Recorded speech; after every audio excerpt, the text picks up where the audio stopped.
Hi, welcome to another edition of the Alan Rosenberg Show. So when I started this channel about 3 years ago, one of my first subscribers was a guy named Tom Wery. Really nice guy. He is still a subscriber to my channel, really dedicated, comments on my videos, and he's such a good guy. I always think I have a really big collection, and I speak to a guy like Tom, and he's got a huge collection, and he's expanding my horizons. He's a guy who actually told me I should get into golden earring, which I've been doing a little bit this year, and he's also a big fan of Mostly Autumn, which I am. In fact, he's a much bigger fan of Mostly Autumn, which is really cool. Anyway, about 2 days ago, Tom watched one of my videos, and he sent me a message. He said, "Hey, Alan, how about doing a video on," he said, "self-titled songs?" And I'm like, that's an interesting concept. I don't think I've ever seen that before. To me, not self-titled. Self-titled to me is like albums with the name of the artist. I think what he's talking about, because he mentioned like Aqualung as a good example, he's talking about title tracks, self-titled title tracks. And I was like, that's a really cool idea. So that was a thing 2 days ago. So yesterday I came home from work and I just brainstormed, took a piece of paper and started writing things that popped into my head. And he told me to do the top 10 favorites of all time. Well, I got up to about 50 very quickly. So I kind of filtered them down, and I'm going to do 2 videos. This is going to be the first one. I'm going to do one after this. And this one is going to be my top 20 title tracks. And then I'm going to do another video of another 20. Now, I'm not going to sort them by my all-time favorite, like ranking. I think that's kind of silly. But what I did do, which I think is really cool.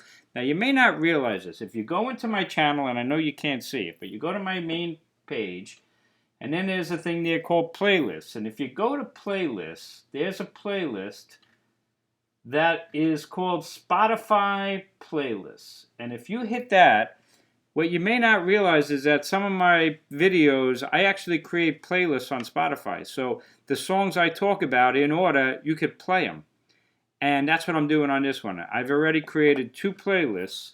And if you go to Spotify and you go to Alan Rosenberg without an ad, there's a playlist right there that says favorite title tracks of all time. And then there's another one that says more favorite title tracks of all time.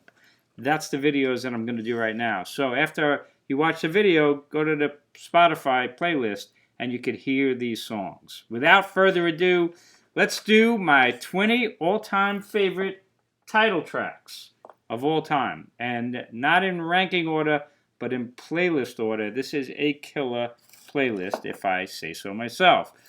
Starts off with this guy right there. Now, this is my favorite Peter Frampton studio record. I talk about it a lot when I talk about Peter Frampton. The title track is Breaking All the Rules. This is an incredible song. This album is a phenomenal album. It's pretty much like recorded live in the studio. The band is just cooking. It's a really well-recorded album. But the title track is incredible. If I ever hung out with Peter Frampton, that's the thing I'm going to talk about. I'm going to say, why the hell did you forget that album? You never play anything from it live, and Breaking All the Rules should be the closing song of every one of your damn concerts. Well, close to the closing song. Maybe Do You Feel Like We Do. Breaking All the Rules starts off this playlist of favorite title tracks of all time. That goes into the great drum opening of We're an American Band from Grand Funk. This is the original vinyl version on yellow vinyl. What a killer song that is. We're an American Band. That would go into song number 3. And while I like to do themes that kind of flow together, you got the great drum opening of We're an American Band that goes into an equally great drum opening of Alice Cooper's $1 Billion Babies. That's a great segue.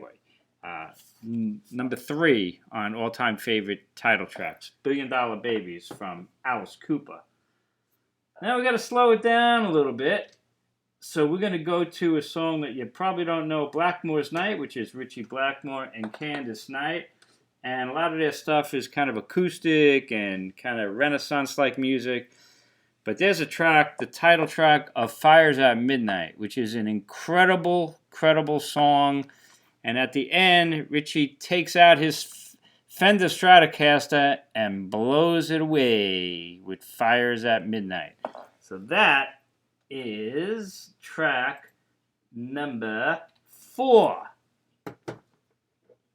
That goes into the Kinks, one of my all-time favorite Kinks songs from their 1978 album, Misfits. Otherwise, a lot of people think of it as Every Dog Has His Day. Well, Misfits, one of my favorite Kinks songs. That is track number 5, which goes into another acoustic, magnificent track from Heart. The title track from Dog and Butterfly. Track number 6. Which goes into track number 7.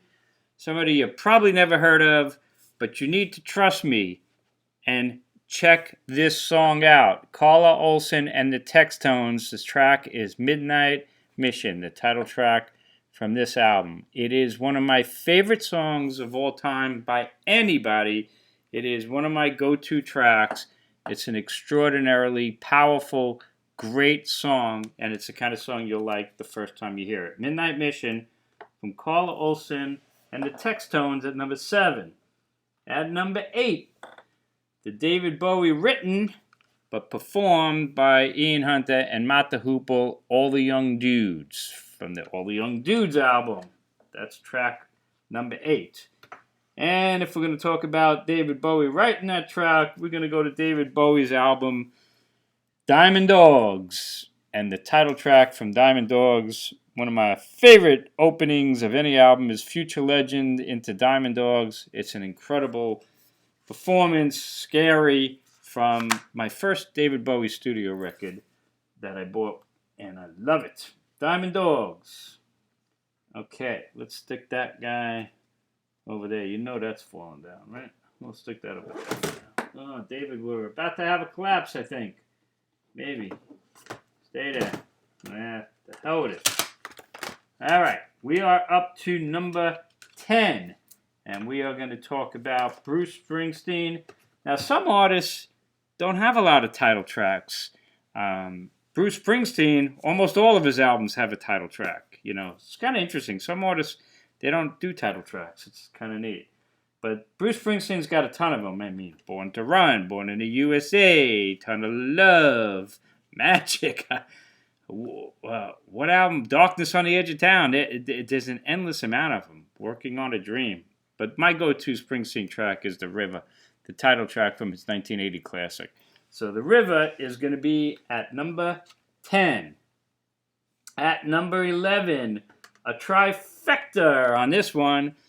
Bad Company on the Bad Company album by Bad Company. The title track of Bad Company is just an amazing song.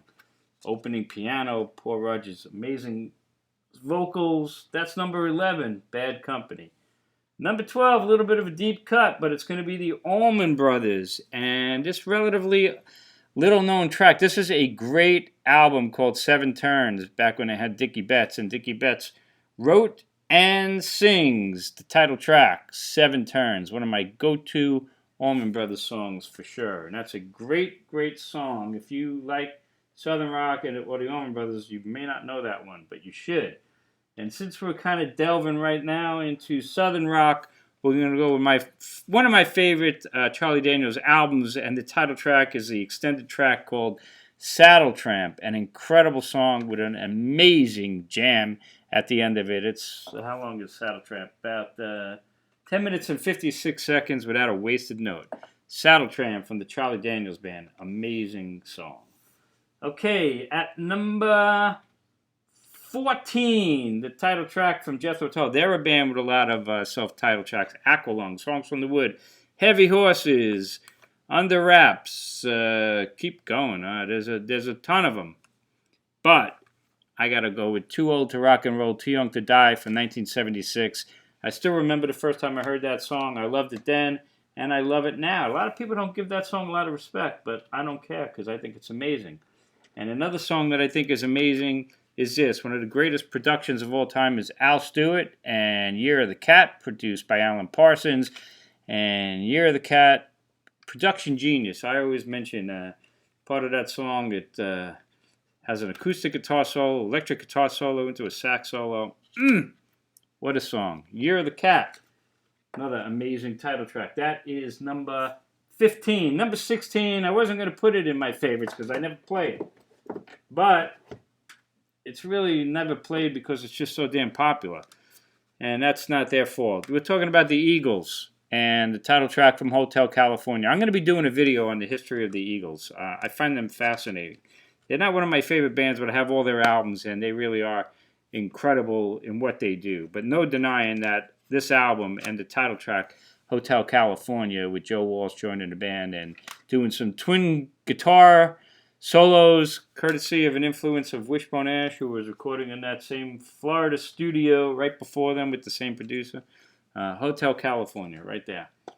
That is number 16. We're winding down.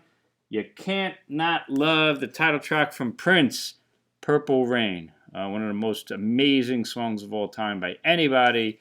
An incredible guitar solo. It gives you chills to this day. And Purple Rain is a great way to wind down. We're at track number 17 right there. And that leaves 3 left. Well, it doesn't get much better, folks, does it, than Layla.